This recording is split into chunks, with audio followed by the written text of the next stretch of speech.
Hello बच्चों, welcome to my YouTube channel Satish education channel.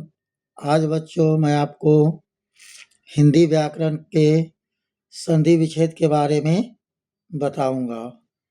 तो आपसे अनुरोध है कि कृपया वीडियो पूरा देखें, जिससे आप लोगों को पूरी जानकारी मिले। तो चलिए वीडियो को आगे बढ़ाते हैं। तो देखते हैं बच्चों, संधि संधि की परिभाषा की संधि किसे कहते हैं।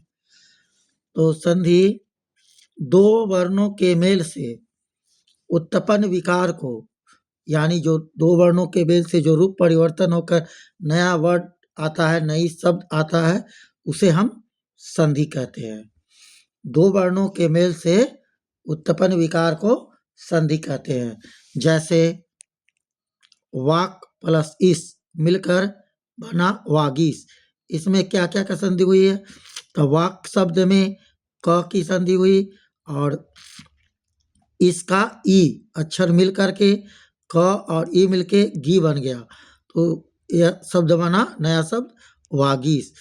उसी तरह हिम प्लस आलय मिलाकर हिमालय होगा, पुस्तक प्लस आलय मिलाकर पुस्तकालय होगा। इस तरह अनेक संधि का उदाहरण होगा। अब देखते हैं संधि के भेद, संधि के मुख्यतः कितने भेद हैं। तो संधि के मुख्यतः तीन भेद हैं: स्वर संधि, व्यंजन संधि और विसर्ग संधि। तो हम लोग बारी बारी से इसका अध्ययन करेंगे। पहला, स्वर संधि। समीप स्थित दो स्वर वर्णों के मेल से जो विकार उत्पन्न होता है उसे स्वर संधि कहते हैं। जैसे इसमें स्वर से स्वर की संधि को स्वर संधि कहेंगे। जैसे गण प्लस इस बराबर गणेश हुआ, तो गण में अ आया लास्ट में, इसका ई। तो इसमें भी देखिए बच्चों, अ स्वर संधि है, स्वर है, और ई भी स्वर वर्ण है। तो स्वर से स्वर की संधि को हम लोग स्वर संधि कहते हैं। उसी तरह दूसरा उदाहरण देखते हैं, रवि प्लस इंद्र मिलके हुआ रविंद्र। तो इसमें क्या क्या की संधि हुआ है? तो रवि में ई की संधि और इंद्र में ई की संधि मिलकर के रविंद्र हुआ है। उसी तरह अगला उदाहरण है, सु प्लस आगत मिलके स्वागत हुआ है। तो स्वागत में उ लगा और आगत का आ, उ प्लस आ मिलके वाह हो गया है, तो स्वागत इसका नया वर्ण बना। इसी तरह अब स्वर व्यंजन संधि का देखते हैं। तो व्यंजन संधि में कहता है कि समीपस्थ दो व्यंजन वर्णों अथवा एक व्यंजन वर्ण का समीपस्थ किसी स्वर वर्ण से मेल होता है और उनमें जो विकार पैदा होता है उसे व्यंजन संधि कहते हैं। अर्थात दो व्यंजन मिलकर एक नया शब्द बने, या फिर एक व्यंजन और एक स्वर के मिलने से जो नया शब्द बनता है उसे व्यंजन संधि कहते हैं। जैसे तत् प्लस लीन बराबर तत्लीन। तो तत् का त व्यंजन वर्ण है, और लीन का ई स्वर। व्यंजन प्लस स्वर मिलके व्यंजन संधि का एक नया शब्द बना। उसी तरह उत प्लस चारण मिलके उच्चारण हुआ। तो उच्चारण का उत या त हुआ, त और इसका चारण का च। तो त इसका व्यंजन संधि है और चारण का व्यंजन। तो व्यंजन वर्ण से व्यंजन वर्ण को मिलकर के यह व्यंजन वर्ण का व्यंजन संधि का उदाहरण बना, यानी उत प्लस चारण मिलके उच्चारण हुआ।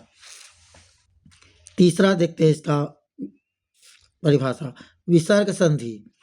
विसर्ग के साथ स्वर या व्यंजन, विसर्ग के साथ स्वर आए या व्यंजन आए, उसके मेल से जो विकार उत्पन्न होगा उसे हम लोग विसर्ग संधि के अंतर्गत रखेंगे। विसर्ग का मतलब क्या होता है? जैसे दो गो बिंदु आता है, इसको हम लोग विसर्ग कहेंगे। तो देखते हैं इसका उदाहरण, नी प्लस बल मिलके निर्बल हुआ। तो नी का देखिए अंत में विसर्ग आया है, और बल का ब इसका व्यंजन संधि है, तो दोनों मिलके निर्मल हो गया है।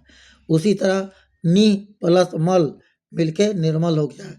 इसका भी देखिए पहला अक्षर नि का अंतिम अक्षर अ है और मल का पहला अक्षर म व्यंजन संधि है, व्यंजन वर्ण है, तो दोनों मिलकर के हो गया निर्मल। उसी तरह निश्चय का नि प्लस चय, यानी कहने का अर्थ हुआ कि इसका पहला में एक विसर्ग जरूर आएगा, विसर्ग है, और दूसरा में स्वर या व्यंजन दोनों में से कोई भी आ सकता है, तो उसके मेल से जो विकार उत्पन्न होगा वो व्यंजन संधि का उदाहरण होगा। तो आइए अब एक एक करके कुछ ऐसा उदाहरण जो परीक्षा के लिए अति महत्वपूर्ण है, उस कुछ उदाहरणों के बारे में चर्चा करते हैं। जैसे अभ्युदय का संधि करेंगे तो क्या होगा? अभि प्लस उदय। अत्यधिक का संधि करेंगे तो क्या आएगा? अति प्लस अधिक मिलके अत्यधिक होगा। अत्युत्तम का संधि का विच्छेद करने पर क्या आएगा? अति प्लस उत्तम मिलकर अत्युत्तम होगा, यानी अत्युत्तम का विच्छेद हो जाएगा अति प्लस उत्तम। उसी तरह अत्यावश्यक का अति प्लस आवश्यक होगा, अत्यावश्यक। अतएव का अतः प्लस एव मिलके अतएव होगा। अत्याचार का अति प्लस चार मिलके अत्याचार बनेगा।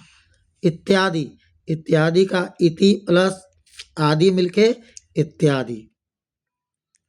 अधिस्वर का विच्छेद होगा अधि प्लस ईश्वर मिलके अधीश्वर बनेगा। उद्भव का उत्त प्लस हल मिलके, सॉरी बच्चों यहाँ गलत है, उत्त प्लस भाव मिलके उद्भव होगा। उल्लेख का विच्छेद करेंगे तो उत्त प्लस लेख मिलके उल्लेख आएगा। एकाएक का विच्छेद करेंगे तो एक प्लस एक आएगा, एक प्लस एक मिलके एकाएक बनेगा। देवर्षि का विच्छेद करने पर देव प्लस ऋषि होगा, ये मिलकर देवऋषि होगा। उसी तरह अब निष्पाप का देखेंगे तो निह प्लस पाप यानी निष्पाप हुआ। नाविक का नौ प्लस इक बराबर नाविक। परीक्षा का परि प्लस इच्छा। पवन का पो प्लस अन। मनोहर का मन प्लस हर मनोहर। महेंद्र का महा प्लस इंद्र महेंद्र। युधिष्ठिर का युधि प्लस स्थित मिलकर के युधिष्ठिर। यशोधरा का यश प्लस धरा मिलके यशोधरा होगा।